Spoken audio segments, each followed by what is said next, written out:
Good morning friends. তো আজি আকৌ আহিলোঁ আপোনালোকৰ মাজত নতুন এটা ব্লগ লৈ। তো আজি হ'ল সৰস্বতী পূজা, মাৰ সৰস্বতীৰ পূজা আজি। তো সেইকাৰণে আজি ৰাতিপুৱাই ৰেডি হ'লোঁ মা সৰস্বতীক পুষ্পাঞ্জলি দিয়াৰ কাৰণে। তো এতিয়া যাম মই হালাকুৰা গৈ যিকোনো এটা স্কুলত সোমাই যাম। মানে কোনটো স্কুলত সোমাওঁ এতিয়া চিয়'ৰ নাই, কাৰণ যিখন স্কুলত মানে সুবিধা হ'ব সেইখনতে সোমাই যাম।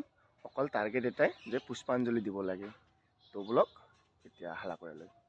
তো এইবাৰ ঘৰতে আছোঁ বুলিয়ে ওলাই আহিলোঁ, কাৰণ নেক্সট বছৰৰ পৰা বা আহিব পাৰোঁ নে নাই, ক'ত থাকোঁ। হালাকুৰাতে 2-3খন স্কুল গ'লোঁ, মানে LP স্কুল গ'লোঁ, তাতো শেষ।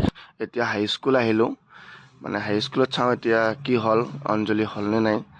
তো 2-3খন স্কুলৰ পৰা ঘূৰি আহিলোঁ। তো এতিয়া আহি পালোঁ হালাকুৰা উচ্চতৰ মাধ্যমিক বিদ্যালয়। তো আমাৰ আহাতে চাগে লেটেই হ'ল, ইয়াতেও পূজা শেষ। এতিয়া কলেজে আহিলোঁ, কিন্তু কলেজত চাওঁ কি হ'ল।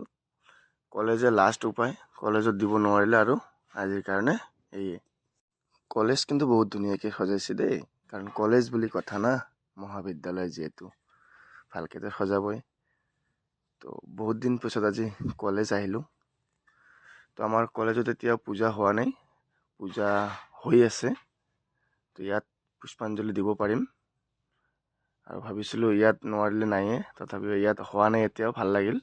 এতিয়া বহি আছোঁ আৰু কলেজখন চাই আছোঁ, কাৰণ আজি বহুত দিনৰ মূৰত কলেজত আহি পালোঁ। আমাৰ কলেজৰ পৰা ওলোৱা 3 বছৰমান হৈয়ে গ'ল।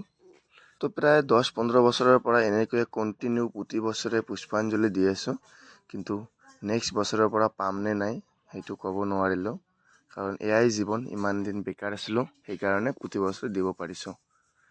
তো যিয়ে নহওক, এতিয়া আমাৰ কলেজৰ পৰা ওলাই আছোঁ।